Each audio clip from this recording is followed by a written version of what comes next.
surveys like questionnaires, like the one I sent to you and you completed. And the third method is using existing data sets. Existing data set is usually data in the databases, and this can be primary or secondary data. Primary data, for example, you have a national drug adverse drug reaction monitoring center. So they have a database of adverse drug reactions that have been reported to them. And so if you want to conduct any research on these, you can actually use that data set. There are the information in the database. Surveys can be direct, things like questionnaires. It can be direct patient interaction, maybe handing out questionnaires to your patients, or using online surveys or reviewing medication record of your patients to collect information. Any question?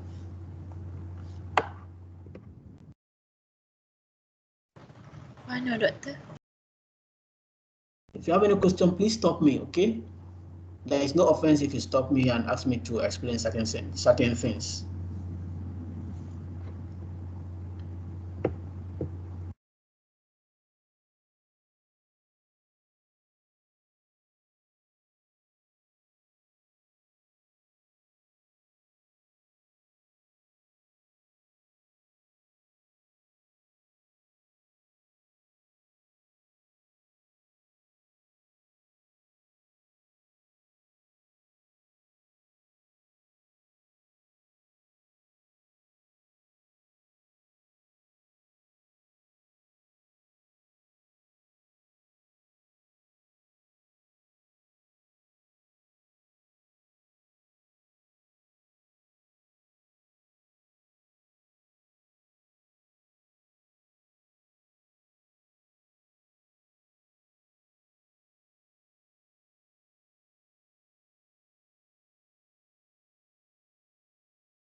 Doctor, your mic is mute.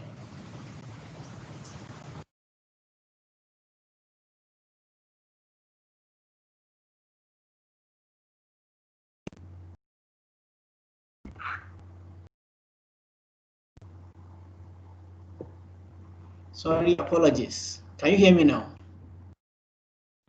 Yes, doctor. Can. Okay. What was the last part you had? Can I proceed from the quantitative? Yes, before the qualitative research. Okay. Thank you for the notification. What I said is that for qualitative research, usually it focuses on the use of words to describe a phenomenon.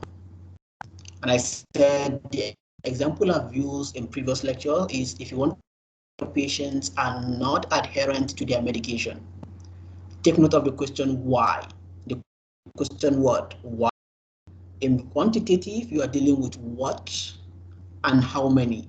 In qualitative, you are dealing with why and how. And just take first as just look at take an example from your exams or quiz.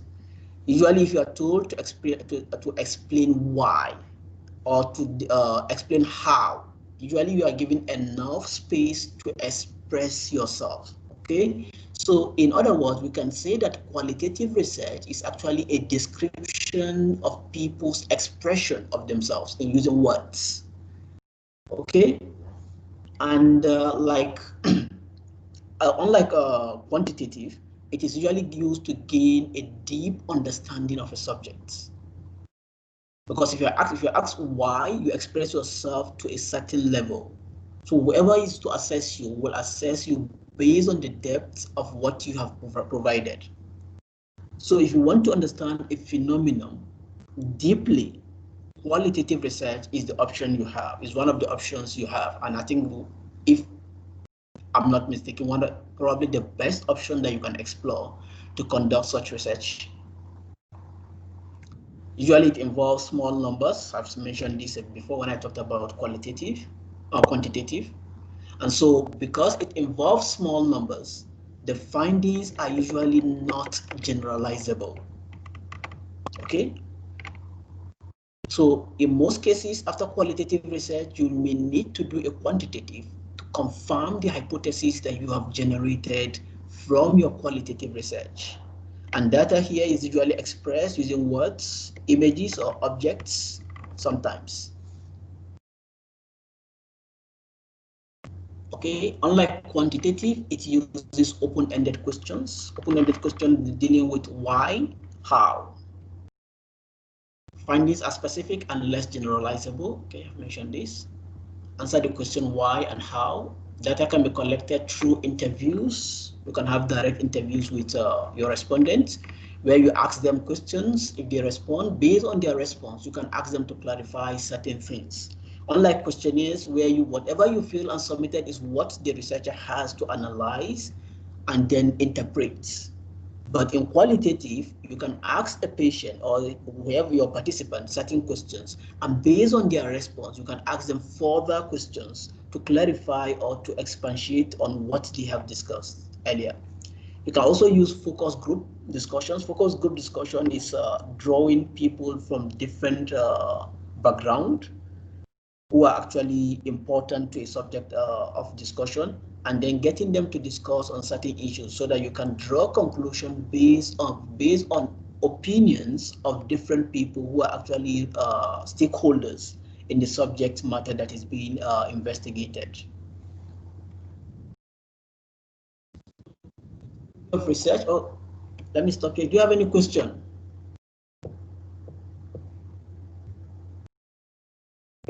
Any question? Doctor, can you give example for the data that collected using objects? What does it mean?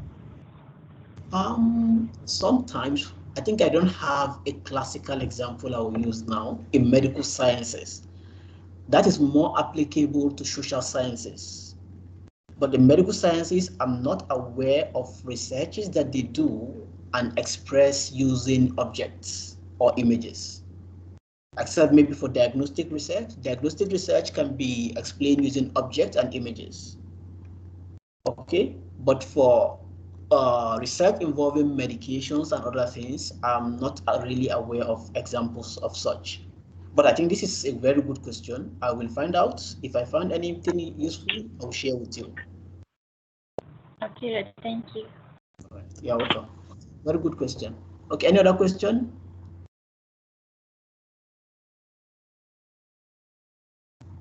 Any other question so far? No, doctor.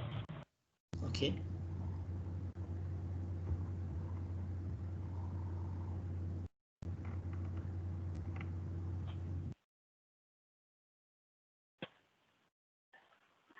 Now, the third method of doing research is the mixed method.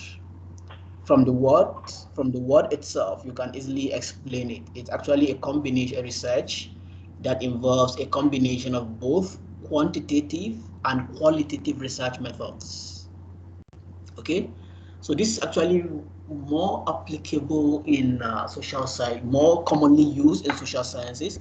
But recently, with the development of the social pharmacy, with the introduction of the social pharmacy aspects of medication use, now we are beginning to have more researches in pharmacy and even medical sciences that are using mixed methods. So for mixed method, there you use it when one of the research methods, so for example, either quantitative or qualitative alone cannot sufficiently address your research question. It may be you may start with qualitative, you may start with quantitative, but either of these cannot stand alone to answer your research question. So you have to complement whatever you find using one with the other. So you can use, in such situations, you can use a mixed method design.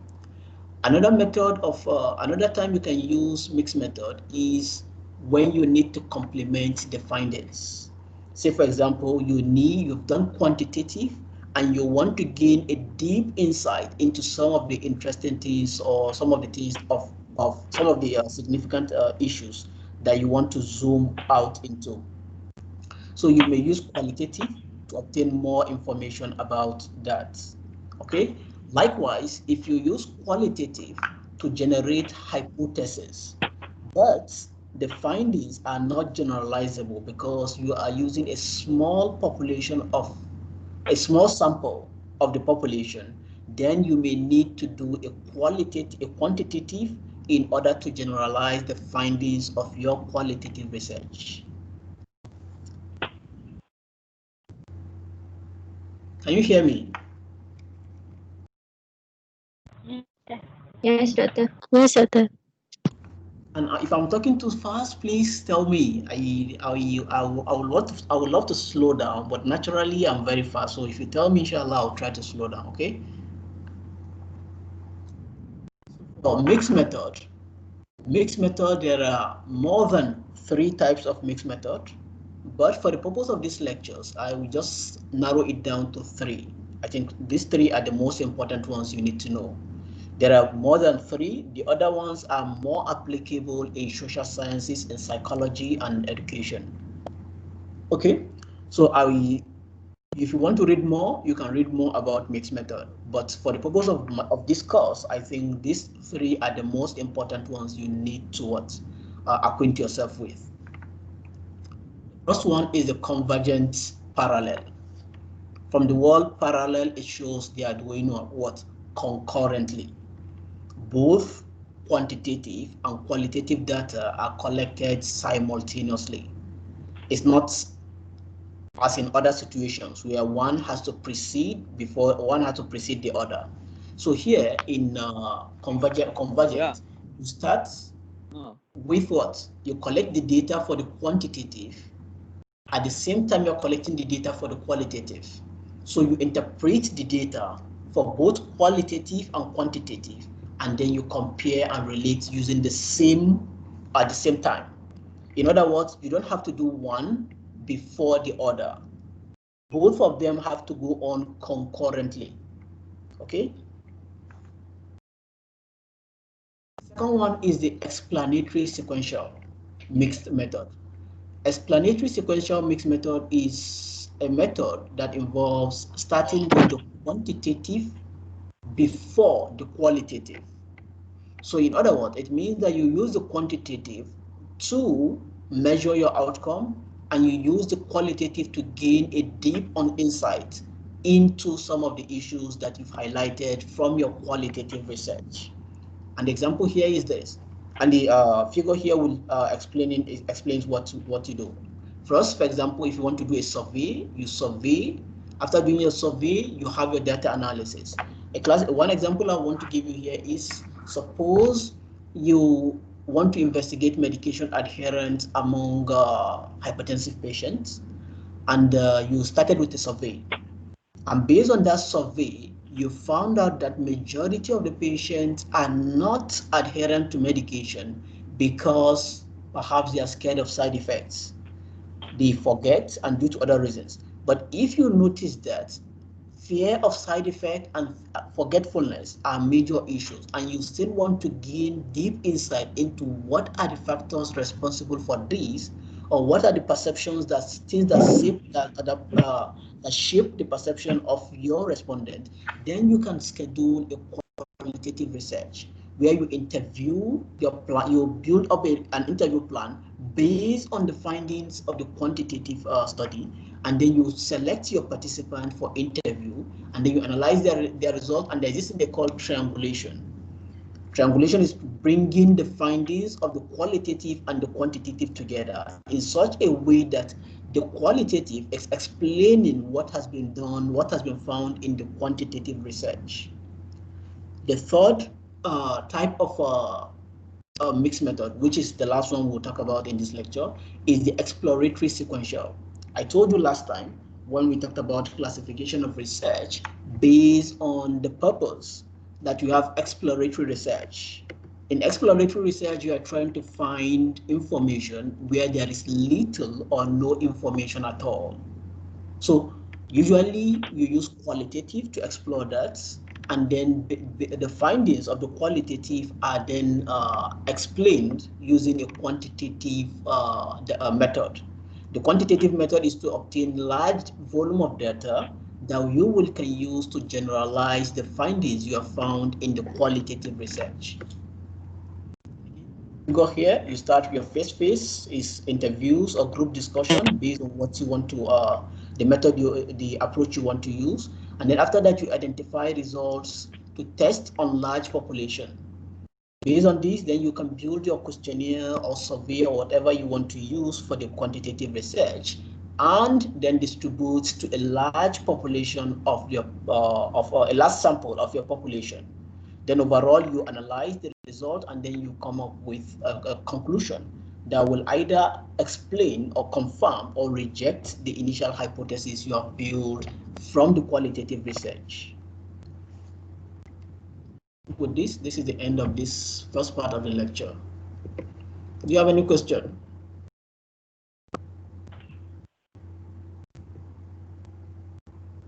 Any question?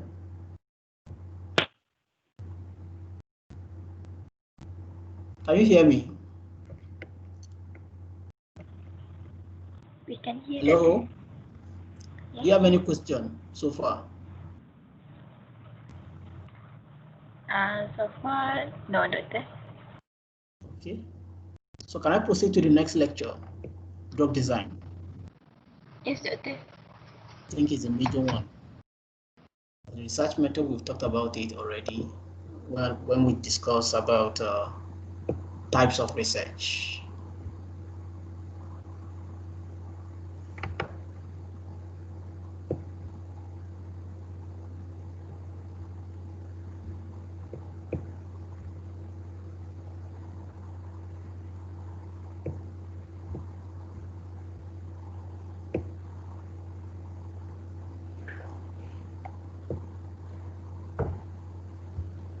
Can you see my slide? Yes, Doctor. Okay. Yes, Doctor. So in this part, we are going to talk about research design. This is actually very important because if you have a very good research question and you use a wrong research design, then you arrive at an invalid conclusion. In other words, your conclusion is going to be spurious.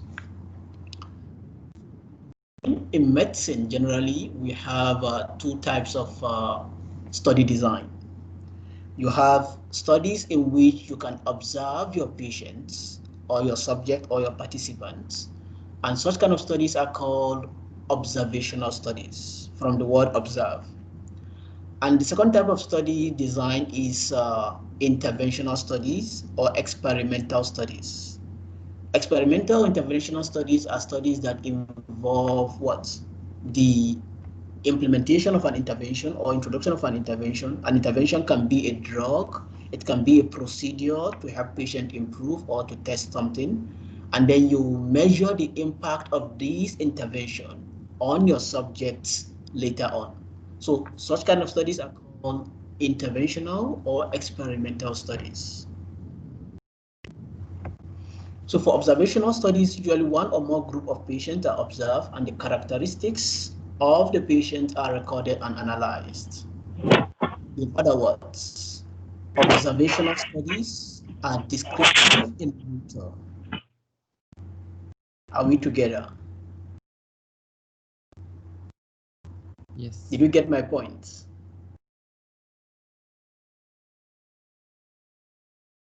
Hello?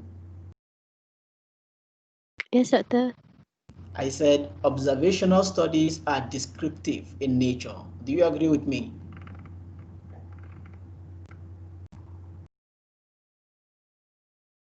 Agreed? Disagreed?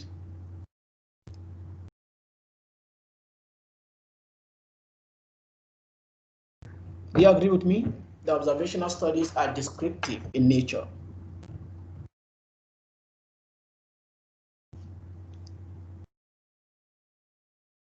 Is that so?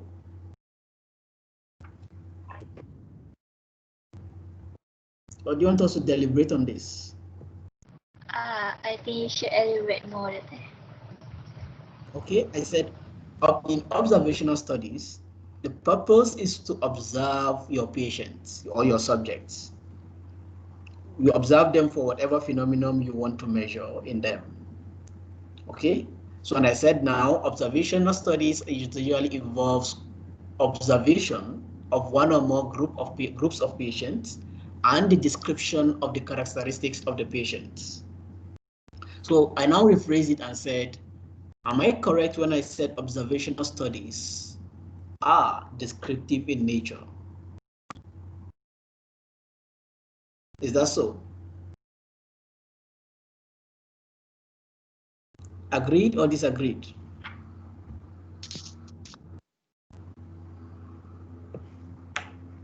Do you agree with me when I say observational studies are descriptive in nature? Yes, doctor. Okay, but can they be exploratory in nature as well? I agree with you, you're correct when you say observational studies are descriptive in nature. Yes. But can you have exploratory observational research?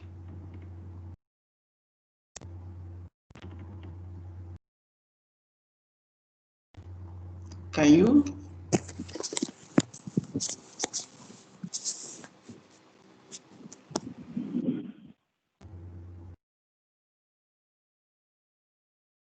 It's still possible to have exploratory observational research. Okay?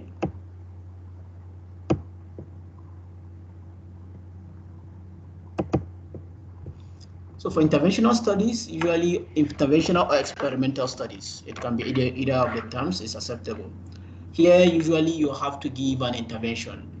An intervention can be a drug, it can be a procedure, it can be a form of treatment or service, or like now we have different pharmacy services. So any of this intervention can be given.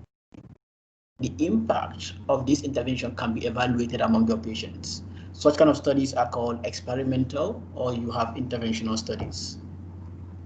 So for observational studies, we have 4 types of study designs in observational studies. The first one is the case series studies. The second one is the case control studies. We have cross-sectional studies. So in other words, observational studies is actually the 4 C's: case control, case series, cross-sectional, and cohort studies. We're going to discuss each of them one after the other. For case series studies, it's usually the simplest study design you can ever have, because it is involved describing the characteristics of a small number of patients that you have recruited in a very short period of time. So, like now we have issue of COVID-19. You will come across a lot of case series studies that only describe the characteristics of a few number of patients, sometimes 10, sometimes 15, sometimes 20, sometimes 30 or 40.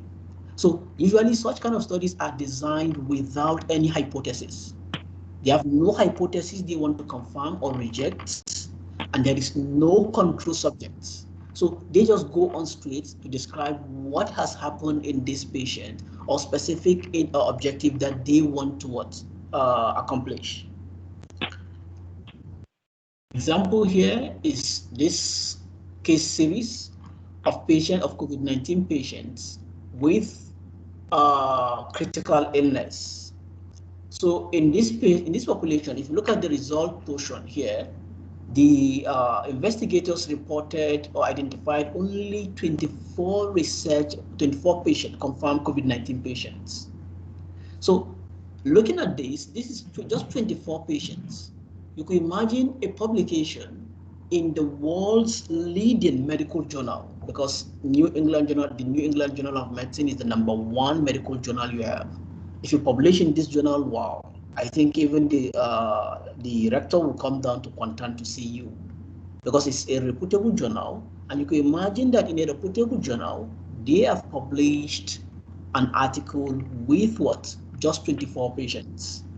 That kind of article is not a full-length article, but a case series. And from the title of the publication, you can see here is a case series. That is, it is only describing the characteristics of patients with COVID-19. during a short period. And the patients in this study were recruited between February and March 23rd. So you can see it's usually less than 2 months. And all of these, and within this period, they involve only a small number of patients. So the two things you have to remember about case series is that it is small number of patients that are recruited in a very short period of time. Okay. Secondly, there is no hypothesis that needs to be confirmed or rejected. In other words, there is no inferential statistics that is conducted among the patients or the subject in the study. The second one is called the second type of study design is called case control study. Usually in a case control study, you will want to answer what happened. So you are looking at the past tense. What happened? You are looking into the past. What has happened in the past? And because you are looking into the past, this kind of studies can also be referred to as retrospective studies, because you are looking backward in time to see what happened that led to something that has, what are the things that led to what happened today. Suppose a patient is diagnosed with COVID-19 today, and you want to know what are the things that led to COVID-19 in your patient. One of the things you will want to ask is if the patient has any history of travel to an area with an outbreak, or if the patient came in contact with a patient that is a person that is under investigation, PUI, or if the patient has visited any large crowd with precautions, or your patient has any comorbidity, any chronic disease that will predispose them to what? To the infection. Usually, it starts with the presence or absence of an event or outcome, and look backward in time to detect the causes of the causes or risk factors. So now, if you have a patient that is already COVID-19 positive, so you are starting your investigation after the outcome, which is the event you want to measure, presence or absence of COVID-19 has occurred, and then you go backward in time to look at what are the things that cause this outcome that has occurred. What are the causes? What are the risk factors for this for the occurrence of the event or phenomenon you want to evaluate? From the case control, I think we need to define both as well, the two words. Cases are usually individuals having the outcome of your interests. The outcome can be a disease, it can be some symptoms or anything you want to evaluate. The controls are usually individuals without the disease or the outcome. And the essence of combining these two is to see that the outcome of your interests are actually the real reasons why your patient, where the cases have the disease. In other words, if you have patients, for example, now you have patients with COVID-19 and those without COVID-19, and you want to see what are the risk factors for this infection. So having patients without COVID-19 is like controlling for those with COVID-19.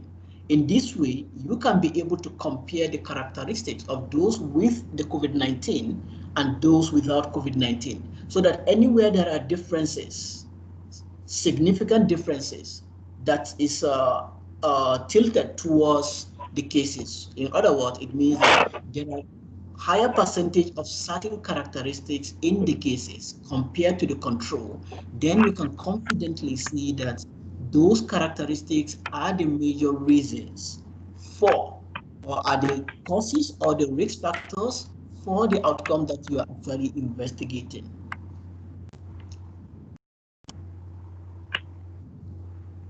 Okay, usually historical or previous events of both cases and control are analyzed to determine events that are present in the case and absent in the control.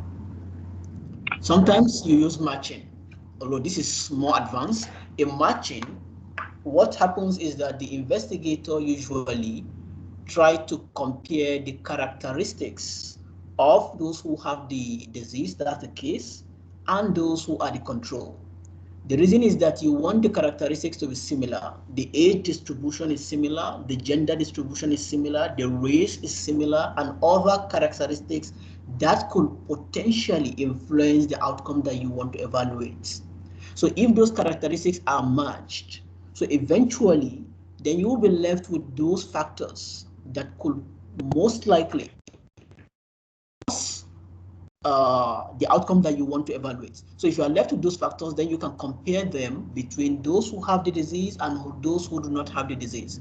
And if there is any significant difference, meaning that there is higher percentage of these or lower percentage of these in a statistically significant way in the groups, between the groups, then you can confidently state that these are the things that causes the outcomes in your patients. This diagram here will show you what I have just explained. Usually you start your case control studies after the outcome has occurred. Look at this. You have past, you have present, you have future, right? So you are here now. Your patient has COVID-19, patient has no COVID-19. And then you go backward in time. From yesterday, the day before yesterday, and then you keep on going backward to see what are the things that could possibly cause this outcome here, or what are the risk factors that happen here that could explain why this occurred in your patients. I think the classic one example I use here is your patient has COVID-19, so you're going to have patients with COVID-19 and those without COVID-19, so that you compare and see if there is any significant difference between the characteristics of the two groups. So you have patient with COVID-19, you have patient without COVID-19. So this is your starting point. Okay, so as you start, you go what? Backward in time. In the last 14 days or beyond and beyond, did your patient has any contact with any person under investigation? Did your patient have any recent history of travel to an area with an outbreak? Is your patient having any chronic disease? How old is your patient? Your patient's race, your patient's gender, and all of those information, you can collect those information for both those who have the disease and those who do not have the disease.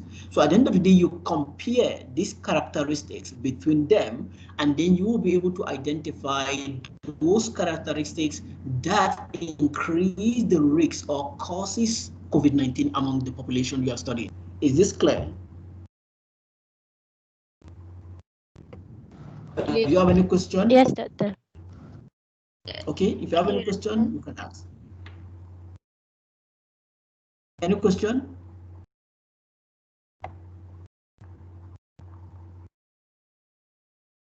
Did I hear someone said yes earlier? Was the yes for the question? No question, doctor. No question, doctor. Okay. So always remember, for case control, you are starting the research after the outcome has occurred. Okay? Starting the research before the outcome. This is present. Okay? And then it has already happened today. Then you go backward in time to see how it happened or what are the things that caused COVID-19 in your patients. Right? An example of a case control is this. In this study, what the investigators tried to do is to see if there is any difference in the maternal and neonatal outcome of pregnant women with COVID-19 and those without COVID-19. So they got pregnant women, about 16 pregnant women, I think, who had confirmed COVID-19, and they matched them with those who did not have any or did not have COVID-19. And what they evaluated was maternal outcome of the pregnancy, and neonatal outcome, the impact of COVID-19 on the neonates. And their conclusion was that they did not observe any difference between those who had COVID-19 and those who did not have COVID-19 infection. The third class of study design under the observational studies. Now we have talked about case control, we have talked about case series. So the third one is called cross-sectional studies. Cross-sectional study is sometimes called epidemiological studies, surveys, or prevalence studies. And it is usually used to answer the question, what is happening right now? Right now can be what is happening this month or things happening within a week. So the right now should not be just this moment, this second, okay? I made mention that in case control studies, you're answering the question, what happened? So you are looking into the what? Past. The the cross-sectional study is looking at this moment, now, present times, okay? And usually you collect data among your subjects at one point rather than over a period of time. So it's important to acknowledge this because this is one of the major points that differentiate between a cohort study, which I will discuss shortly, with a cross-sectional study. In cohort study, you collect data over a period of time. But in case control, it's at a particular point in time rather than over a period of time. And in case control, in cohort study, you are actually looking at what is going to happen. You are looking into the future. It's a future term. Okay. The case control is past, cross-sectional is present, and the cohort study is future. So this figure here is actually showing you how timing is important. In the cross-sectional, you are dealing with the present times, the disease and the exposure at the same time. In cohort study, you are dealing with present times, you are dealing with the exposure, and then you are looking into the future to see the occurrence of the disease. In case control, the present time you are looking at the disease has already occurred, or the outcome you want to measure has already occurred, and you are looking into the past to see what are the exposures or the causes occurrence of the disease you have. Okay. An example of the cross-sectional study, I used this last time. This is actually a cross-sectional study among pharmacy students to see the occurrence of dysmenorrhea among them at that time. So this thing, the percentage may change, and you may actually look at it from different perspectives based on the research question you want to answer. For us here, what we wanted to see is what proportion of pharmacy students in that semester had or experienced or had ever experienced dysmenorrhea. So this proportion can change with time. The fourth and the last type of study design under the observational studies is the cohort study. A cohort is usually a group of people that have something similar in common, and they remain as members of that group over an extended period of time. For example, if you have a group of diabetic patients, it is called a cohort because what is common among them? They have diabetes. And diabetes is what? It's a chronic disease. So you expect them to remain as members of those of the group over an extended period of time. Similarly, you have a patient with cancer, you have a patient with hypertension. If you have a group of them together, then this is called a cohort.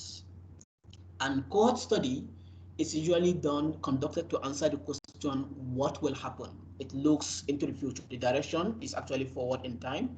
For case control, it's backward in time. For cross-sectional, it's now. What is happening now?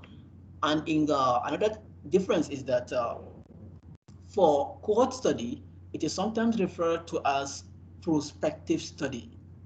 This is one thing that differentiates cohorts from case control.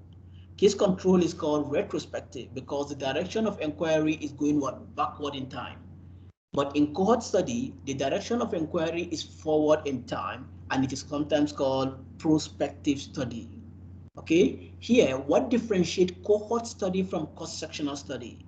I made mention again, and I'll repeat again, the major difference is that in cohort study, you follow the patient up and you collect data over an extended period of time. But in cross-sectional, you collect data at a particular point in time. Is this clear? Or do you have any question at this point?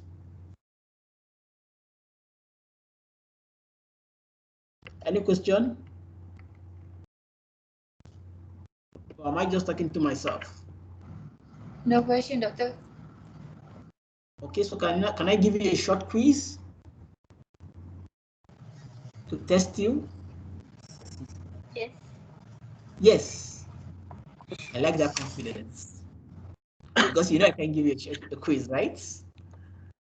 It's not part of the outline. So your confidence level is very high now. I like that. Okay, because the response came very quick.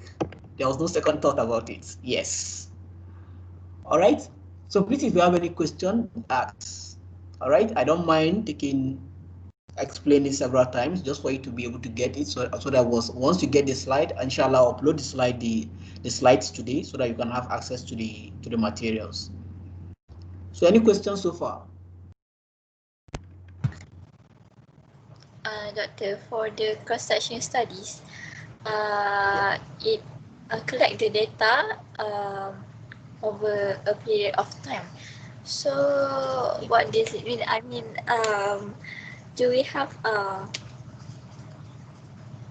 much time the data will be collected, like for a month or what? And also the court study. Okay, I Yeah, get your point now. Looking at the definition of the time, right? yes. Is that what you're looking at? The definition. How do you define the data collection over a period of time?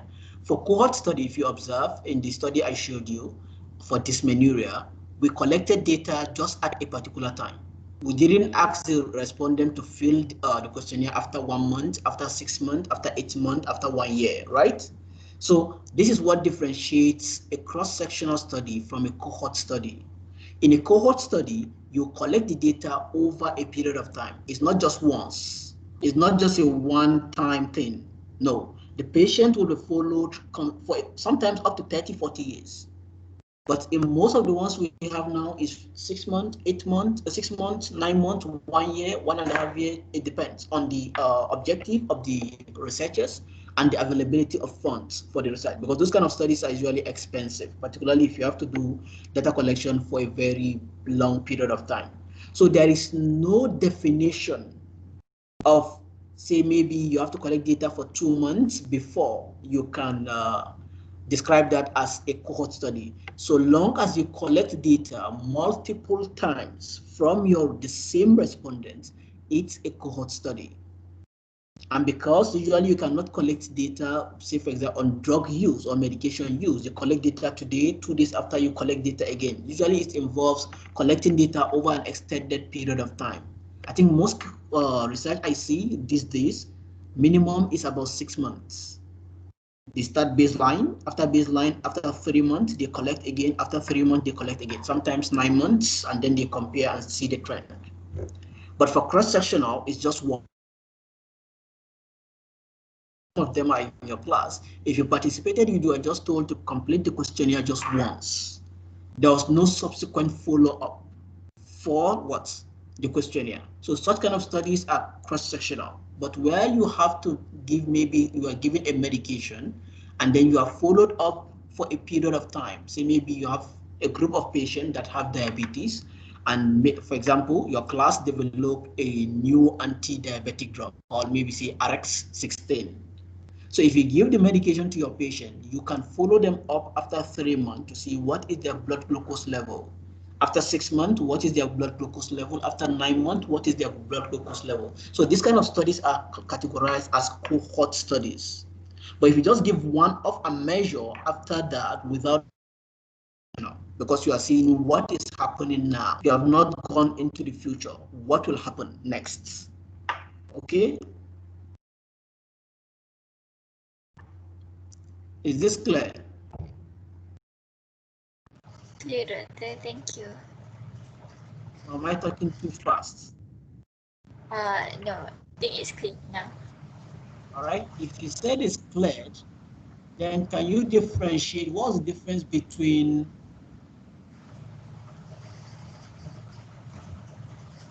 a case control study,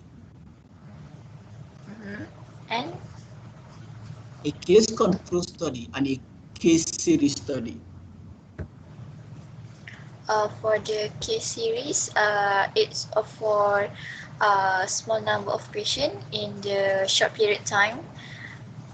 And for case control, it is used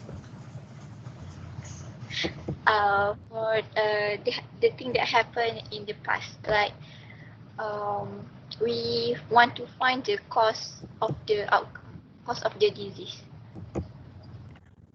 Okay. So about case series, what do you do in case series?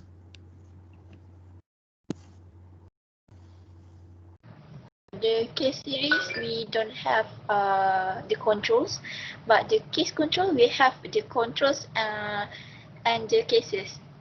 Like the Okay, case control, the controls are the one who doesn't have the outcome. okay, very good. That's one of the easiest thing you can. That's not easy. It's not easy to observe though. I won't say it's easy because from the name, case control, case series. So one has control, one does not have control. Okay. Any other difference?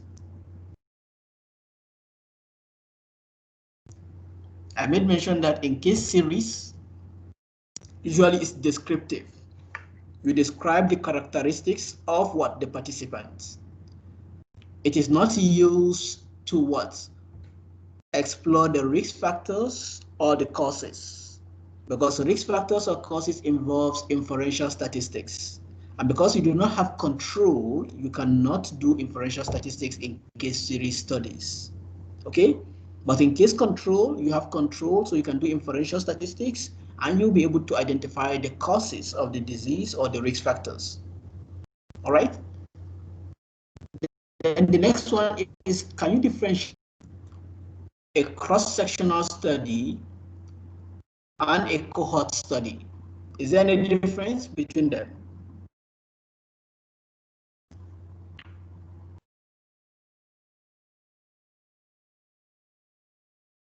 Are you with me? Yes, there's a difference between the cross-sectional and the cohort study. For the cross-sectional, we are discuss about what is happening right now, like in the present, and the difference also in the time taken to do the study. Like it just one time only, like the survey that we used to do before, and the core study is we are going to discuss what is happening in the future, and the time also it takes a long time, and like we follow up what patient um, what happened to the patient. Okay, fine. Okay, very good. So I think, can we stop here and go for a break? Uh, can that be? Or do you want to proceed? You have 5-minute break. I think we can go on break now. We will reconverge by 3:07, just 5 minutes. Okay, that thank you. Okay, welcome.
Right.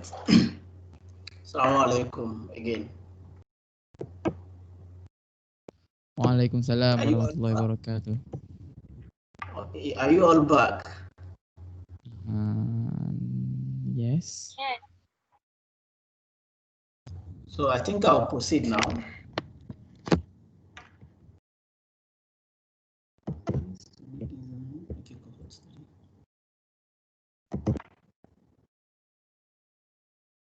So for cohort study, usually, one of the things you have to remember about cohort study is that in cohort study, you start with the exposures. What are the things that you think may probably cause the outcome?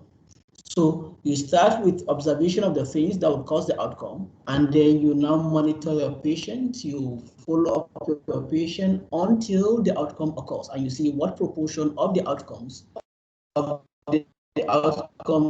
occur in both groups, whether in those who are in the who are not exposed. That is both the control as well as the cases.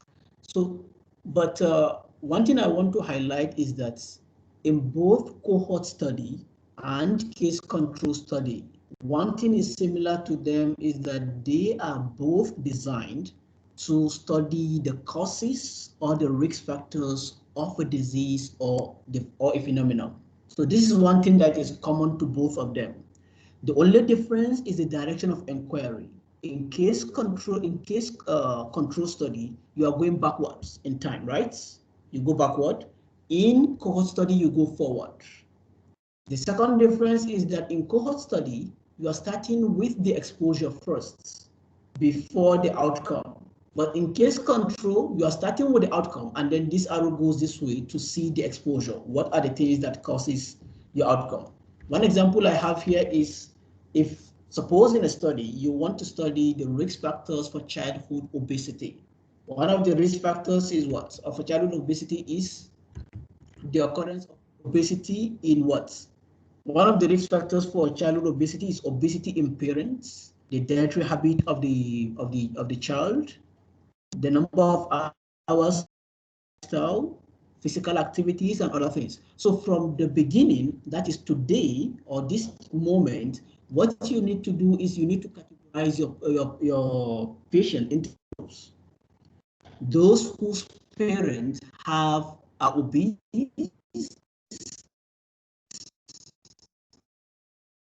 those and unhealthy eating habits. So from this group, you have two groups already. Those whose parents have obesity and those who did not have obesity. Those who have sedentary lifestyle and those who do not have sedentary lifestyle. Those who have healthy eating habits and those who do not. So by the time you list out all these risk factors that you want to study, you have two groups that have those risk factors, and one group has the risk factor and the other does not have. After this, then you begin to what? Observe. And then you monitor your patient over an extended period of time. And after that, you now see what proportion of the patients in the case group have the obesity. In those who are not exposed, not obese, those who do not have sedentary lifestyle or engage in physical activities, and those who have a healthy eating habit, what percentage of them have obesity? So based on this, you'll be able to compare and see if these factors that you have listed here, if they are higher among patients who have obesity, then you can correctly describe them as causes or risk factors for obesity. If there are factors that are higher here compared to those who have obesity, against obesity, right? This is just the thing I is from this article. I just created it based on what I found in this article. So you can actually read of this article to see how they conduct a cohort study. It is also important to mention here that cohort study sometimes can be historical in nature. Historical in the sense that the data of both the exposure and the outcome has been collected previously and stored. So the investigator can maybe say, go out now, start investigating about data that have been collected since 2015. So if a study that was conducted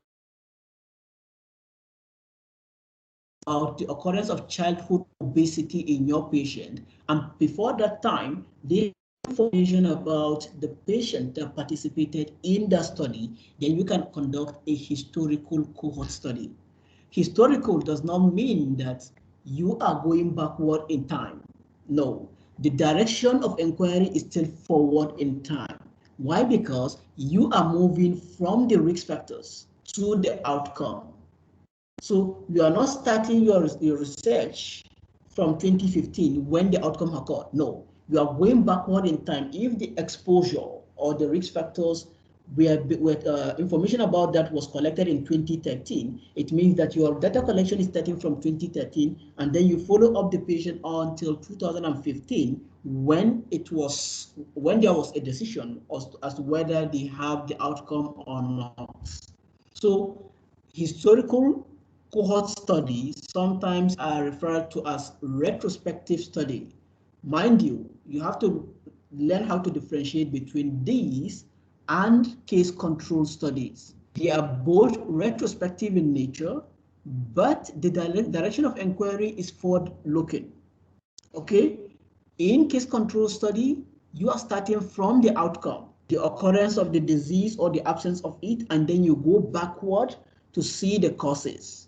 In cohort study, whether historical cohort or prospective cohort study, you are starting from the causes or the risk factors, and then you go forward in time to look at what? The outcome. So in other words, in case control, you are going what? You are asking about what happened. The outcome has occurred, and then you see what causes it. In cohort, you're asking about what is going to happen. So you start first with the exposure, and then you move towards the outcome to see if it occurs or not. I think I've talked about this already. Comparison of case control and cohort study. Do you have any question regarding this?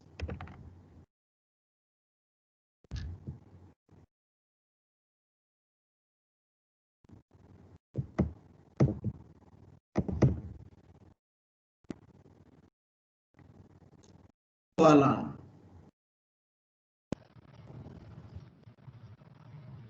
No, Doctor. Okay. So I think I've already talked about the difference between these. I've asked you already, you've answered very well, so I will go through this again.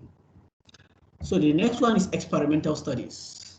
In experimental studies usually it involves an experiment, an intervention, whether a drug, a treatment, or a procedure that is used to treat humans. So experimental studies involving humans are called clinical trials. And the purpose of those trials is to infer based on the result and see if the intervention they have given is what? Effective or not.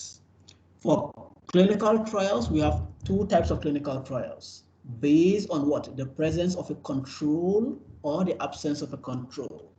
So clinical trials with controls are called controlled trials. Clinical trials without controls are called uncontrolled trials. So, and in controlled trials, usually you have an experimental group that receive an experiment, the experimental drug or the procedure or treatment, and you have a control group. The control group is usually given a placebo. A placebo is usually something that is a medication, but it has no active ingredients. Or your control group sometimes may just receive the standard treatment. Standard treatment in the sense that suppose your class develops an anti-diabetic agent called RX-16, and then you feel you want to compare the effectiveness of RX-16 against metformin, for example. So if you want to randomize and control that trial, then you are going to have one group that will receive RX-16 and the other group will receive what? Standard treatment, which is metformin. because you cannot allow your diabetic patients to take placebo. Placebo is not allowed because you can't give them something that does not contain any active ingredient. You're going to worsen their condition. So the control sometimes can receive either a placebo if it is applicable, or you give the standard procedure or treatment that is available at that time. For uncontrolled studies, usually you have only the experimental group. You do not have a control group that you can use to control for other co-founding variables or other characteristics that could influence the outcome of the research. And for the categorization of research, controlled trials are usually the best. They give the most reliable evidence about the use of medications, about any procedure that is being used in medical sciences, compared to uncontrolled trials. So for controlled trials, we've said early that there should be what? Two groups, the experimental group as well as the trial. So you can control the trials in three ways. The first one is you use independent concurrent control. The second one is you use self-control. And the third one, you are going to use historical control. I think I'll talk about all of them in a moment. For trials with independent control, I've explained experimental group and the control group. For trial with independent and concurrent control, what happens is that both the control group and the experimental group receive the medication at the same time. And the treatment of these two groups is actually similar. The only difference between them is that the experimental group receives the experimental drug, while the control group receive what? The placebo or the standard treatments. So that by the time you evaluate at the end of the day, if there is any difference between these two groups in terms of outcome, then you can confidently attribute that to the experimental procedure or drug that you have given. So the essence is that sometimes difference in age, difference in gender, difference in race could actually influence the outcome of your research. So what you try to do is that you try to make sure that, and even difference in the time of treatment, if the time of treatment is different, the weather and other factors could actually influence your outcome. So you don't want that in your research, and so that's why you are giving the treatment at the same time. Another thing that you also have to bear in mind is that the characteristics of your respondents should be comparable. That is, the mean age of the respondent in the experimental group and the mean age of the respondent in the control group should be similar. So that eventually, if you find any difference in the outcome you want to measure, say maybe diabetics, for example, you have drug A, drug B, and you want to see if drug treatment of diabetes. What you have to do is to create two groups. One group receive drug A and the other receive drug B. But it is important to make sure that the age distribution of your patient, the gender distribution of your patient, the race of your patient in both the experimental and the control group are similar. So that if you measure their blood glucose level at the end of the day and there is any difference, you can attribute that to the difference to the medication that they use, and not due to difference due to age or other characteristics that you can easily control. So one of the best way to ensure similar treatment is the use of concurrent control, where you treat them at the same time. The thing again is you want to reduce bias. You have two groups already, and then you are treating them at the same time. But sometimes bias comes from the investigator or from the patient themselves. For example, if your patient is aware that this is a new anti-diabetic drug and it is being compared against the old anti-diabetic drug, some of the patient's attitude may influence the outcome of what your research, either intentionally or subconscious or unintentionally. So in order to control the occurrence of these, researchers often design what is called a double-blind study, where both the researcher and the patient do not know what group the patient belongs to. In such study, the placebo and the real and the experimental medication look similar. So even the patient taking the placebo does not know that they are actually taking placebo. And if they are taking the standard treatment, they are not aware that what they are taking is a standard treatment. They only believe it is explained to them that this is a trial. Some patients are receiving experimental drugs, some are receiving the standard treatment or the placebo. It's medically accepted. This is not unethical to do this. So this can be done, and your patient is blinded so that they do not influence the outcome you want to evaluate. The researcher himself is blinded because you do not want them to influence their own assessment or even the data, the result that they will collect from the patient at the end of the day. So if both the patient and the investigator are blinded, this kind of design is called a double-blind clinical trial, clinical control trial. But in certain situations, it is not feasible to blind the investigator. So if you blind only the patients in the research, then such kind of design is called a single blind trial. The picture here would explain. If you look at it here, the patients in the intervention and the control group are not aware of what medication they are being given. The difference in the picture here is just for you to explain to you. I think I would have loved a picture that have similar colors, just to show you how it is being done. Usually they have similar colors so that even if the patient contact each other and ask what kind of medication are you giving, the color looks the same. So the physician or the investigator is aware of which group this patient belongs to and which. So such kind of awareness can influence the assessment of the patient and thereby lead to bias and invalid conclusions. So to overcome this, people actually conduct a double blind. Both the control and the patient and the cases, the patient and the control are not aware of what group they belong to. Likewise, the investigator is not aware of what group the patient belongs to.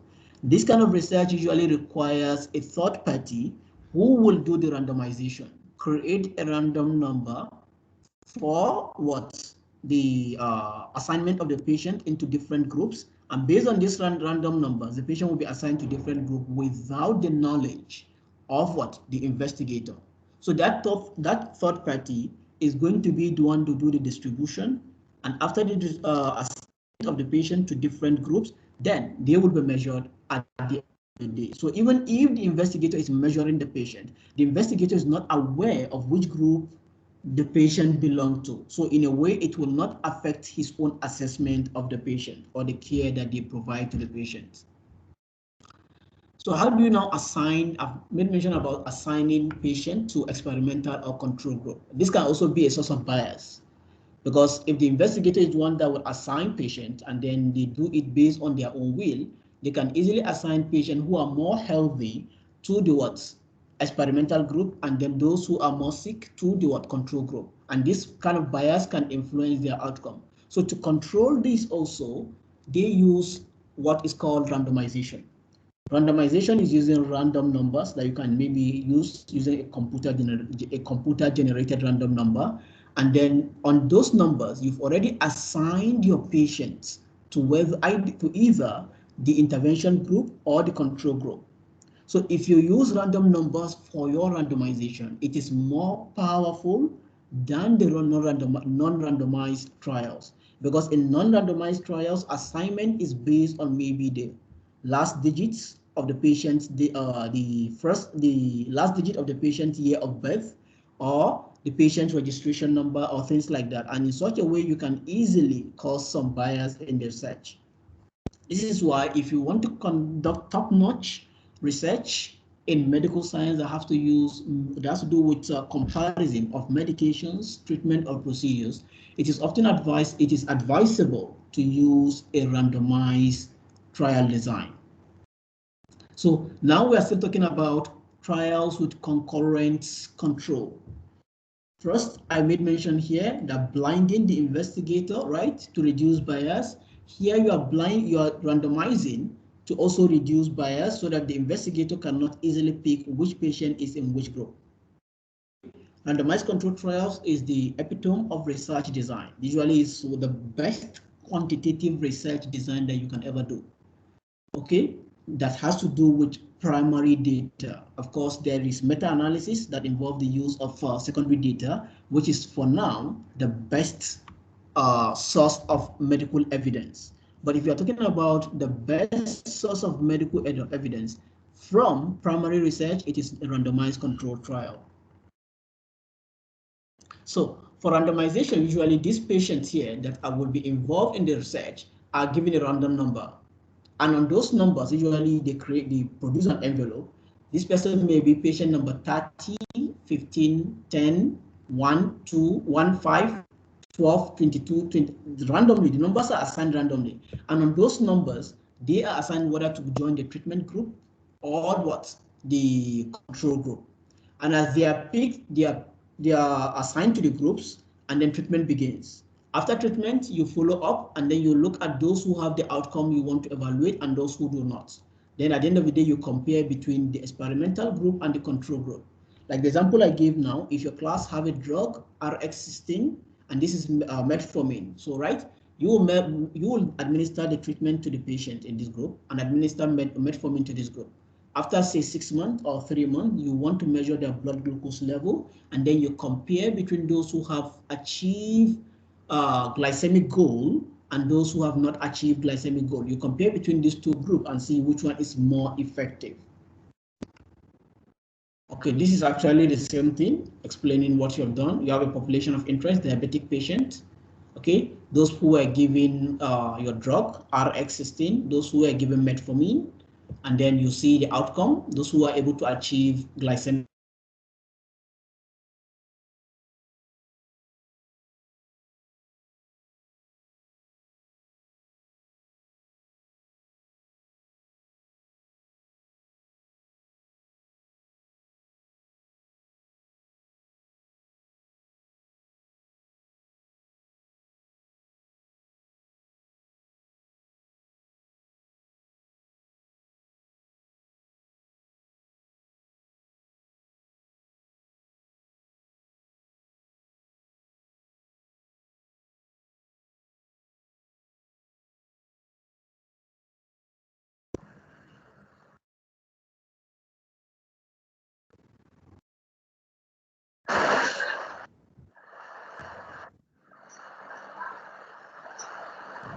Doctor, just now we cannot hear you. Okay, yeah, I was hearing the sound. Okay, where was the last part you heard? What is the last part you heard? At this slide, but not fully. Just No, this. we can only hear at the beginning of the slide, and then Okay, most this of it. current slide, right? Yes. Yes. Okay. So the point I was making is that suppose you have your drug, your diabetic, we have diabetic patients here, right? And then we have RX16 here, and then we have metformin here, okay? So what you do is that you give RX16 to your patient, to this group here, and then you follow them up 6 months, 3 months, 9 months. After that, you want to see what proportion of those of this group that receive RX16 have achieved glycemic goal, and what percentage have not.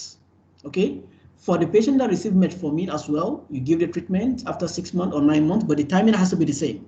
If there's 6 months here, it has to be 6 months here as well. Okay, then you now see how many percentage achieved glycemic goal here and how many percent did not. So you can now compare between these two and see if, say, for example, 80% of the student of the diabetic patient achieve the glycemic goal with RX16, and 50% achieve glycemic goal with metformin, then you can confidently state that, okay, RX16 is more effective than metformin for treating diabetic patients. All right? So the second type of clinical trial is trials with self-control. Usually in trials with self-control, what happens is that you are using the same group of patients for both experimental as well as the control option. And here you have is also subdivided into two types. You have control trials with just one group.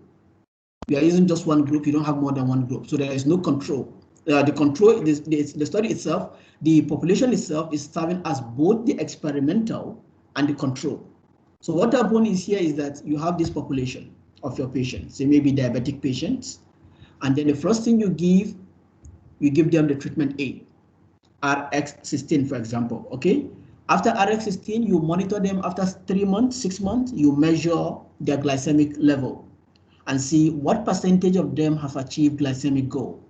After this, what happens next is a washout period. Washout means you want to wash out RX16 from the system. So for some period, certain period, the patient may not take any medication at that time. So by the time you are sure that the medication is out of the system, because this is actually based on the pharmacokinetics of the drug that you have administered previously. So after the washout period comes what? The second drug, drug B. Like the example we have been working with, metformin, right? So after you administer metformin, you start administering metformin, you monitor your patient for the same period of time you have monitored in the first period, and then you compare the outcome and see which one produced better results. But the major here of this kind of design has some limitations. And one of the limitations is that there could be environmental factors or other co-founding factors that could influence the outcome of the results. Suppose you started before Ramadan, you administered drug A, and during Ramadan, you started administering drug B. Of course, fasting has an impact on what? The glycemic control of your patients. So this is why we want something that is concurrent, and you do not have to start thinking of factors that will influence the result. And if there are such factors, you cannot quantify them and control their influence on the outcome you are trying to investigate. The second one is the self-control with two groups. This type of self-control with two groups is sometimes called crossover studies. It is similar to a randomized control trial, but the difference here is that you cross the patient over. You have the experimental group and the control group. At the beginning, in the first phase, the experimental group will receive the experimental treatment, and the control or placebo will receive the standard treatment or the placebo. And after a period of time, both the drug and the standard treatment are withdrawn, called washout period, like the one we had in the self-control with one group. After you stop this, then after the washout period, then you come with the treatments. But in the second phase, those people who receive the experimental drug at the beginning will receive the placebo.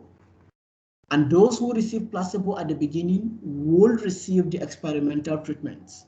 The goal here is to see that if, for example, those patients who receive experimental group in the first phase have better glycemic control, and those people who receive the experimental drug in the second phase have better glycemic control, then you can confidently say that the difference is actually due to the drug and not due to other factors. This kind of research is actually very, very powerful if it is well conducted.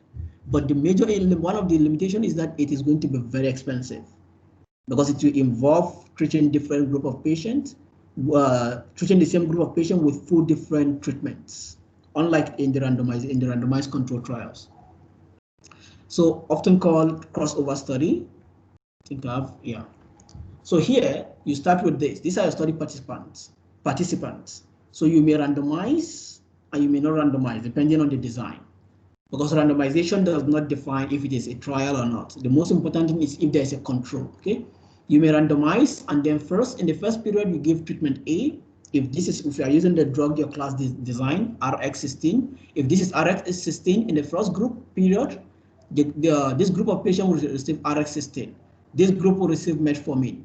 After 3 months, here you measure their glycemic level, right? And then you note it down. Then you give it a washout period based on the pharmacokinetics of the drug. And then during this washout period, the patient will not take any medication. Neither They won't take either. They won't take both. They won't take either of the drug A or drug B. So after the washout period, then you now swap. This group initially received what? Drug A in the beginning. Now they are receiving drug B. This group that received drug B in the beginning received drug A. Okay. So after this, again, you now measure. When you measure here, then you now compare. If you find that drug A consistently produce better outcome here and here, then it shows that drug A is superior to drug B. But if drug B here produce better here and better here, then it shows that drug B is the most effective.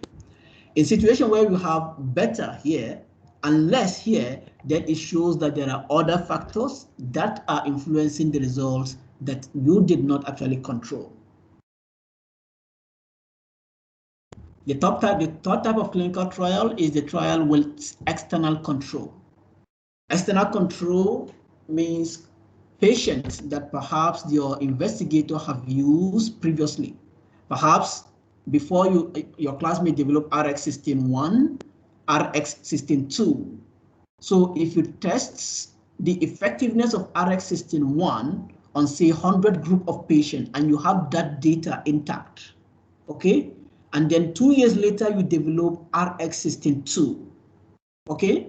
You can actually conduct a trial among just a group of patients without having a control at that time. So you just get the experimental group, give them the drug, and then you now compare with the RX system 1 treatment group. But in this case, you are comparing the effectiveness between what? RX system 1 and RX system 2 to see which one is more effective. Or perhaps if you have another drug, maybe RX15 have their own medication and you are comparing your medication against their medication, then you can just have your experimental group alone in your group, in your research, you done your research design, and then you compare your results, that is statistically, and statistically with the what? The result of RX15, if that is the case, okay? So this kind of studies actually have lots of limitations because there could be differences in the characteristics of your patients. The period of data collection may be different. The criteria you use to assess your patient may have changed. So some of these things would influence the outcome or affect the outcome of your research.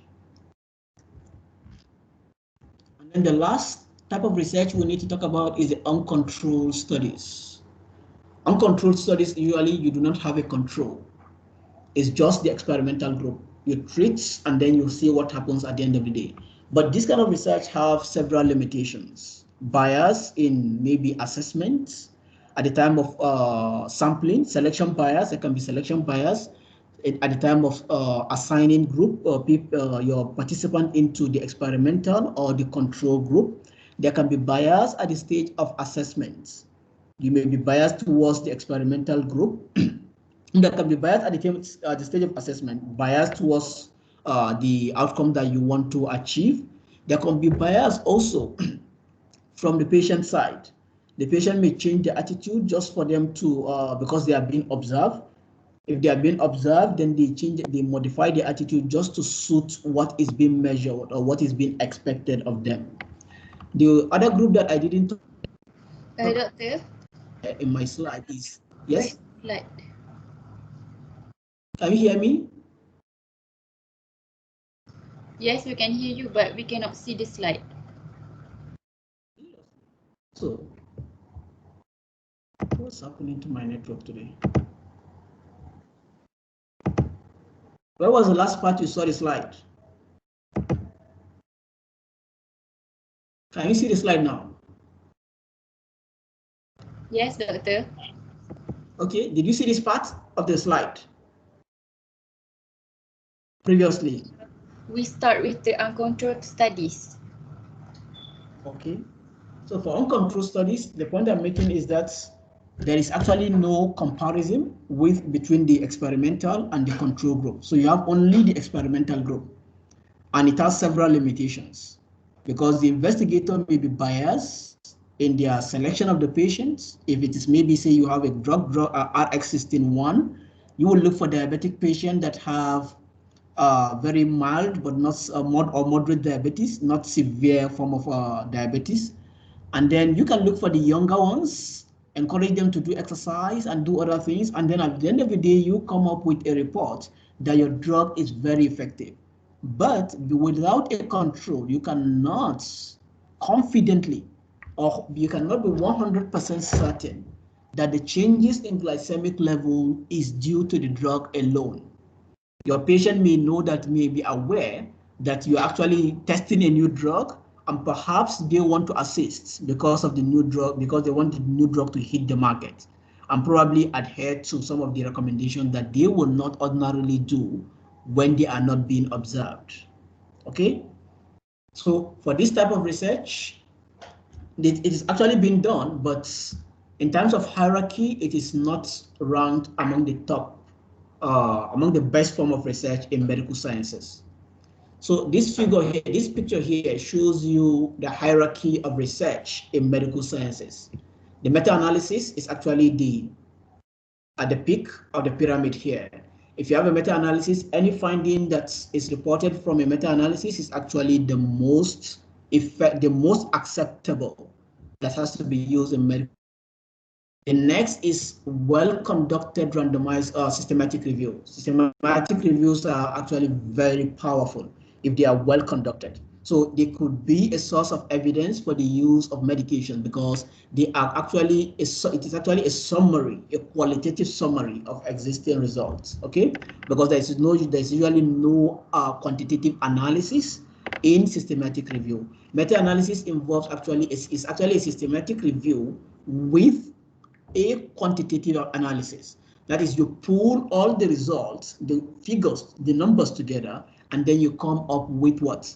A new figure that stands mostly just like the average of what other studies have actually reported.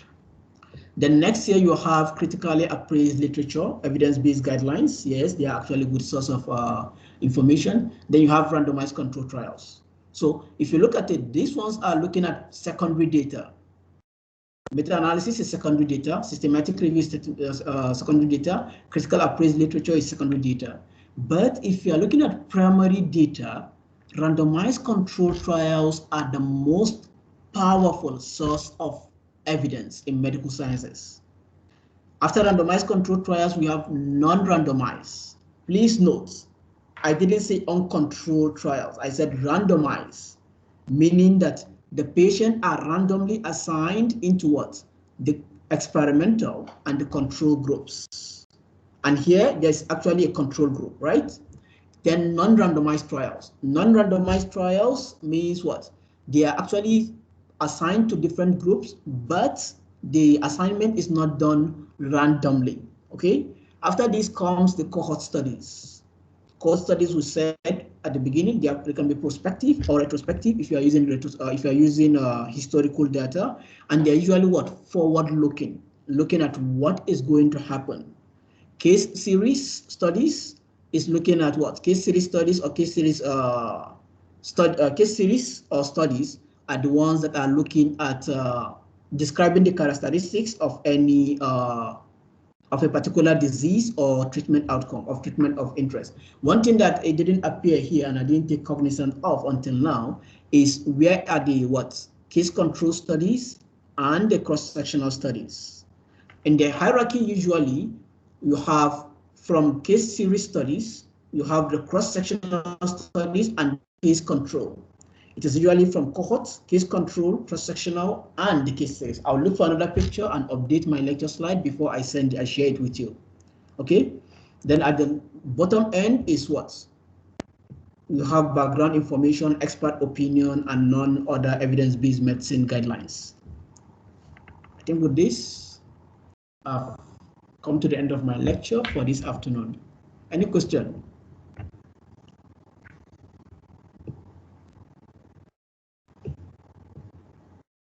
Any question?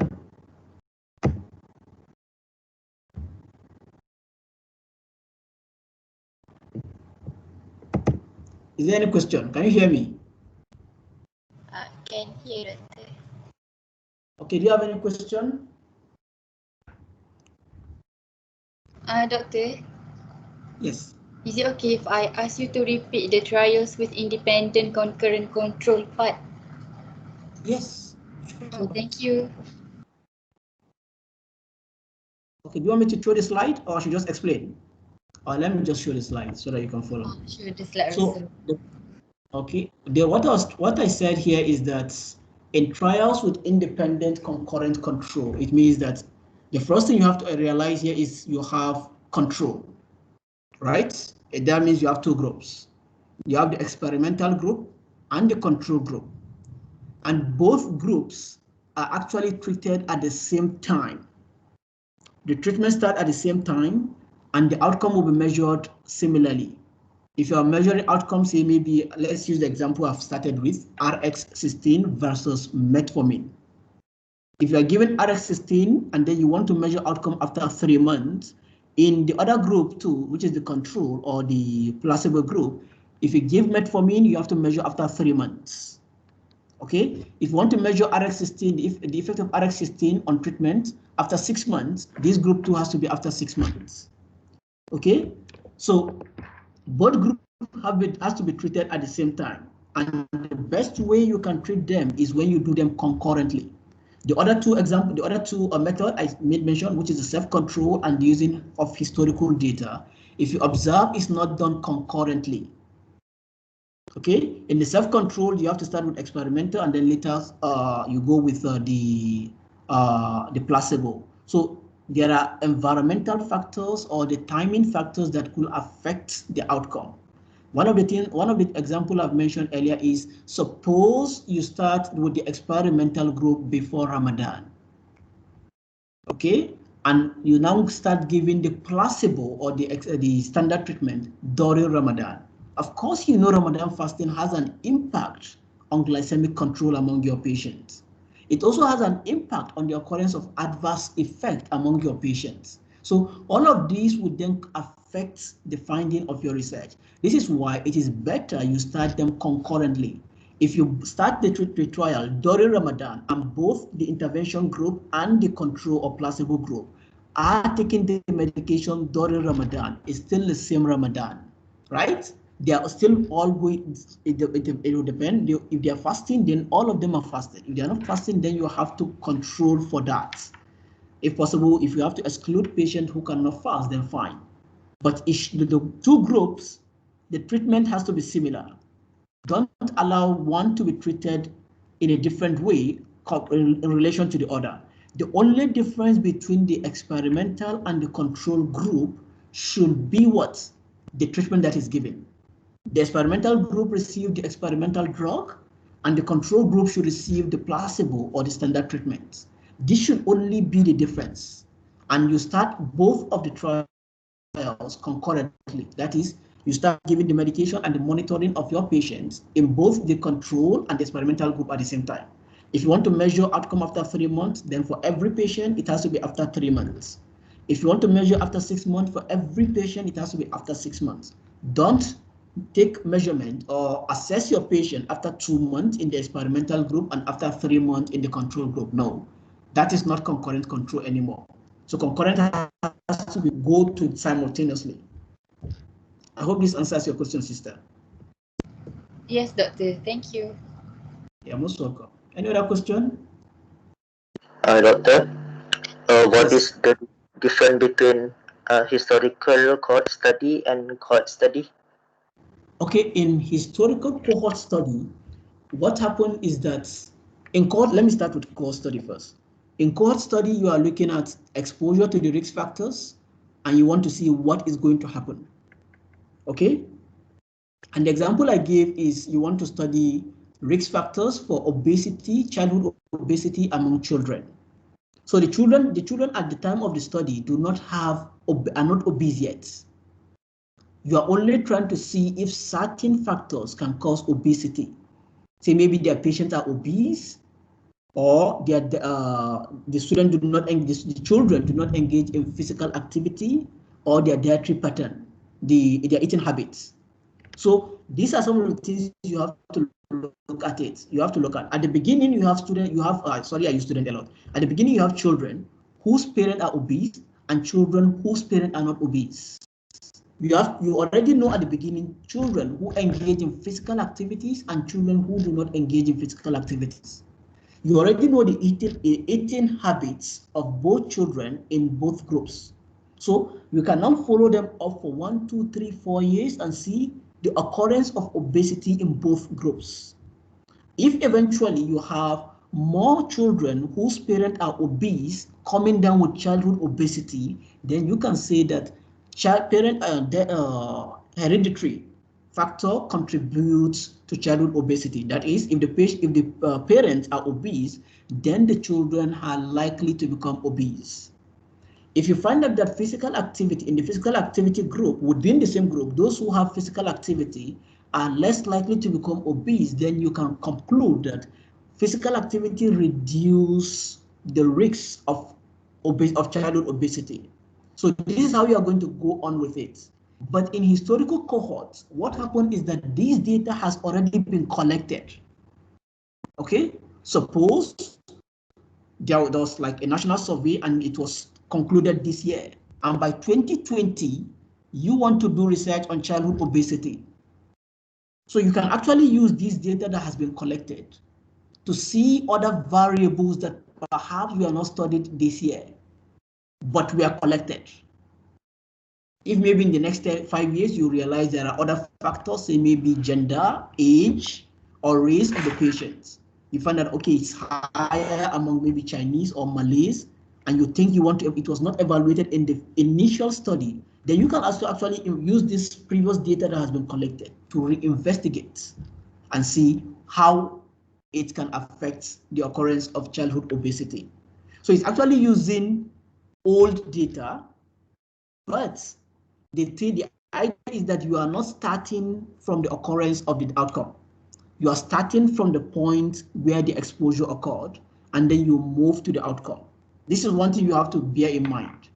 Both historical cohort study and the prospective cohort study are actually starting from exposure or risk factor, and then you go towards the outcome. It's just that one is using old data and the other is using current data. You are collecting the data collection is ongoing, is an ongoing process from the time the study started. Okay? And I hope this answers your question, brother. Okay, thank you, Doctor. You're most welcome. Okay, another question? Okay, we're supposed to have tutorial now. I have roughly 10 minutes. Tutorial for my last 2 lectures. The one I had yesterday and the one today. Any question from those 2 lectures?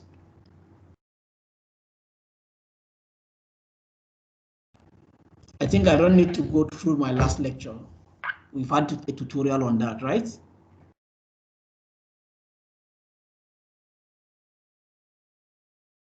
Hello? Are you here? Yes. You can hear that. Or am I talking to your computers only? Doctor, I have a question. Okay.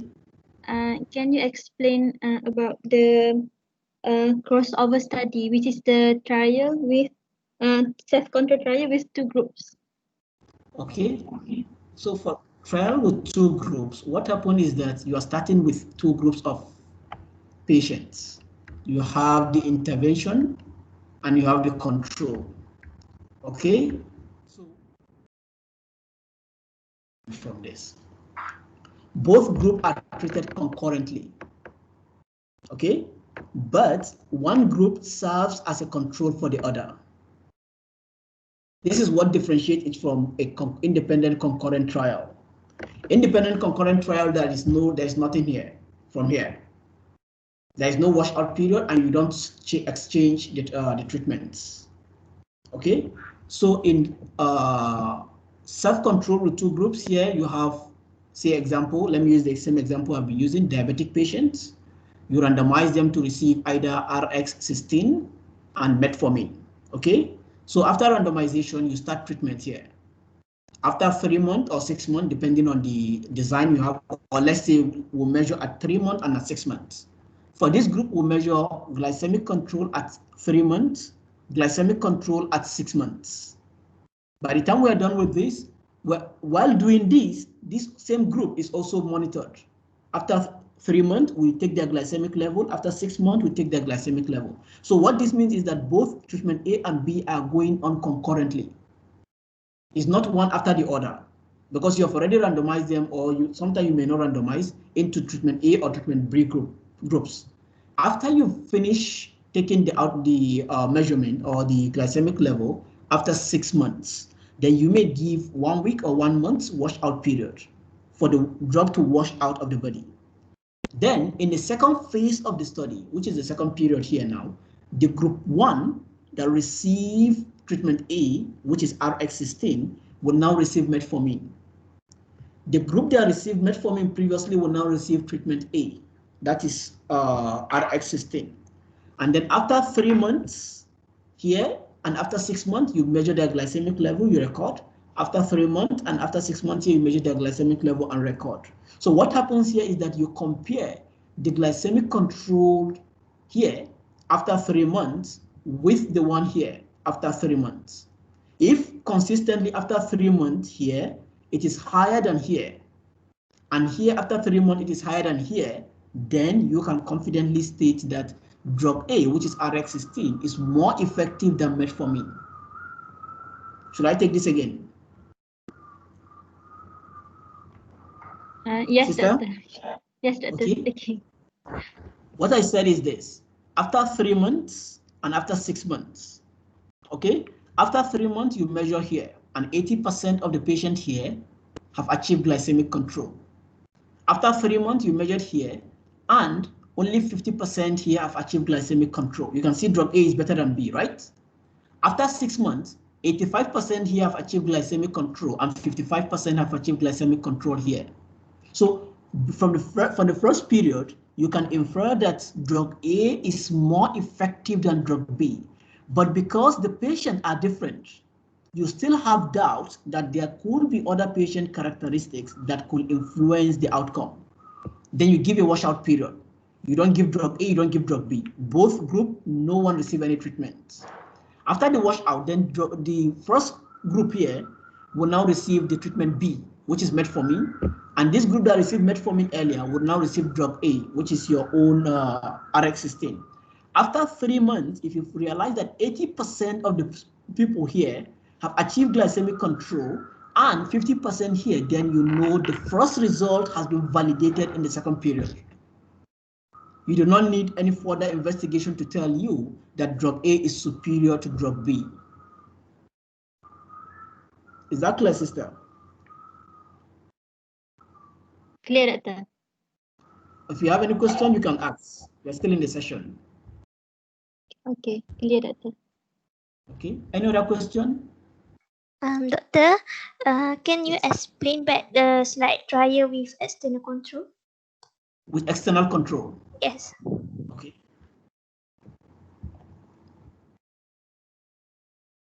Okay, here. What happened is that in trial with external control, you have only the experimental group at the time of the start, at the time of the research. A control study, and this does not make it an uncontrolled study because you already intend to compare your results statistically with what? Another results. And I made mention that suppose your class developed 2 anti-diabetic agents.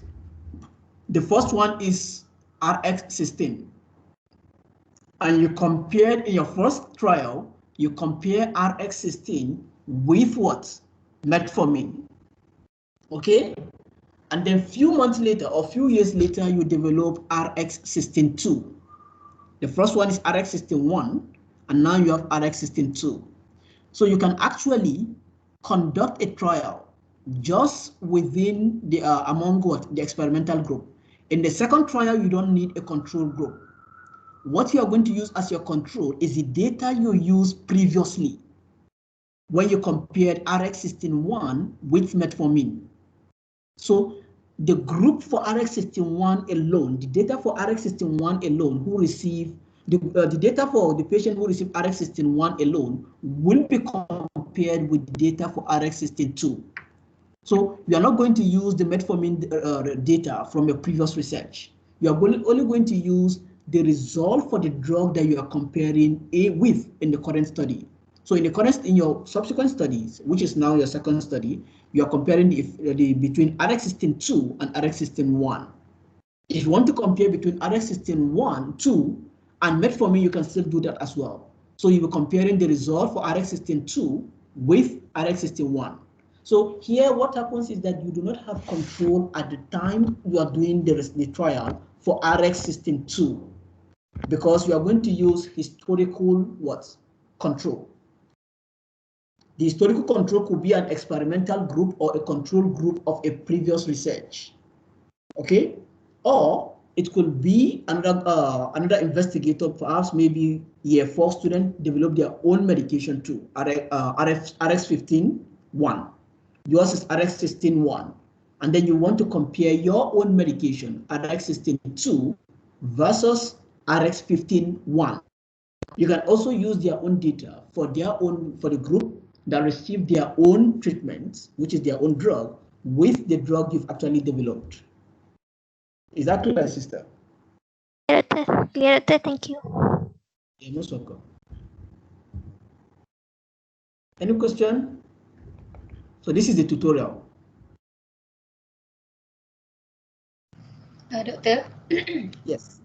So under the trials with external control explained before previously, does it mean that Yes. the RX-16-2 is the external control or the historical control that compared with the RX-16-1 during the trials is being done? Is that the true understanding? Okay, I didn't get your question clearly. Can you take it again? Sister? Yes. The question is not clear. Can you repeat the question? The question is not clear. Sorry, Doctor. Okay. So based from the doctor's explanation previously, so is it true that RX-16-2 is the external control to be compared with the RX-16-1 during the study under this type? No. Is it like that? RX-16-2 is the experimental group. Oh, so which one is the external control under this experiment? Under the experiment, the external control is the old data. It's the whole data. Include old one. Old data, old. Old. How do you, the opposite of baru? Baru is new, right? How do you call old in Malay? How do you say old in Malay? Lama. Okay, the Lama data is the one you are going to use. Okay, the one for RX-16-2 is your experimental group for now, because that is the one you want to compare with the old results.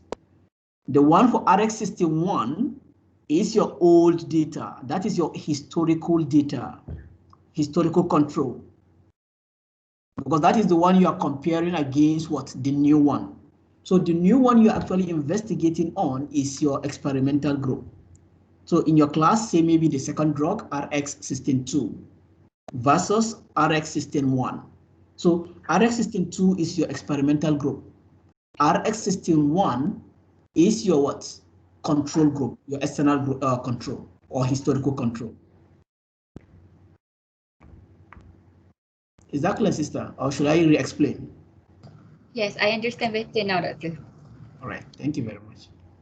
Any other question?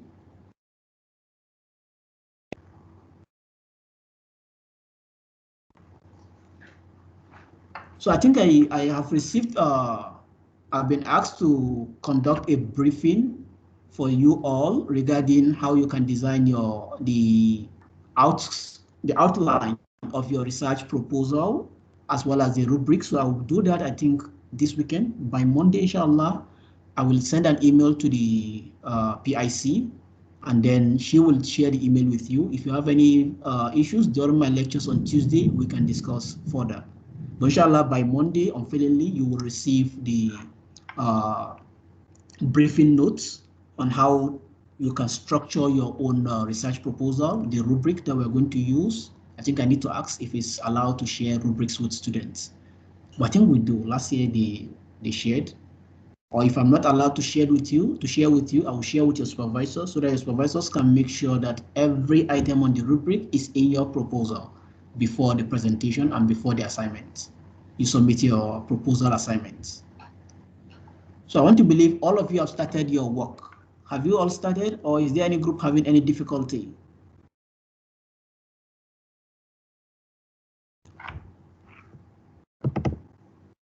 Yes, student, are you with me?